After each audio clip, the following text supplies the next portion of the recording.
Hello, in this video I'm gonna show you how to automatically capture obstacle photos on your ROBOROCK Saros 10R.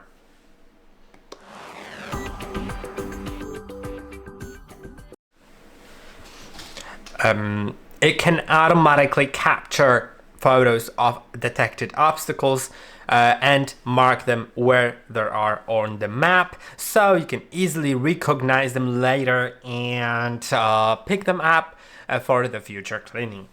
To do that, go to the settings, then go to Reactive Obstacle Avoidance and make sure obstacle photos are enabled.